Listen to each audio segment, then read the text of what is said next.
Bien, après avoir fait la bracha, aussitôt après, il faut couper le pain, tremper dans le sel.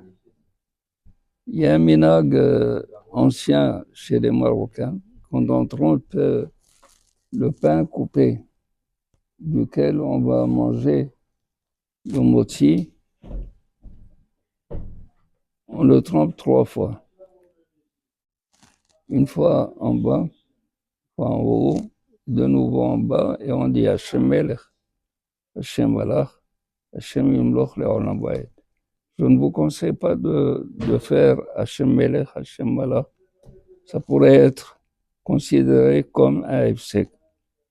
Mais le faire 3 fois, le tremper.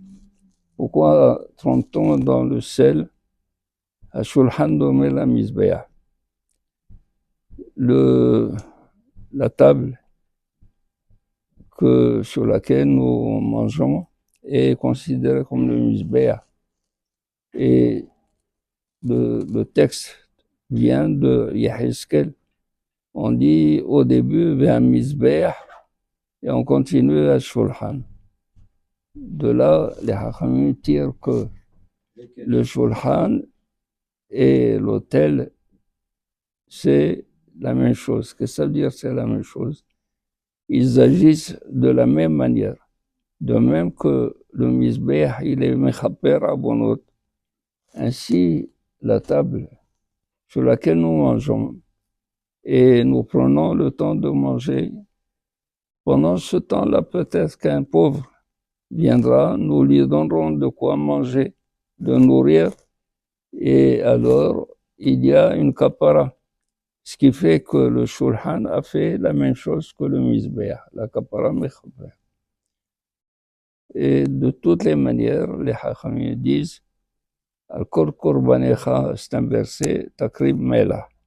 Sur tout korban et tout ce que nous mangeons, c'est important de prendre cela comme étant une leçon où il ne faut pas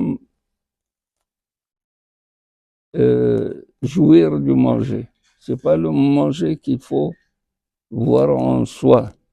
Comme on dit, il faut manger pour vivre et non vivre pour manger. Non vivre pour manger. Pourquoi?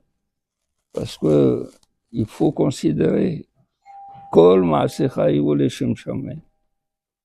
Kol Ma'asecha, c'est-à-dire que même en mangeant, il faut penser que je mange pour être fort, en bonne santé et servir à Kadosh Baruch. Et non pas je mange pour être fort, pour faire telle et telle chose qui me concerne et qui ne concerne pas Kadosh Baruch. Donc de là, on fait de telle sorte que chaque acte qui est un acte trivial de tous les jours, on le rend spirituel en le dédiant à Kadosh Baruch Hu et à la Torah et aux mitzvot. Voilà.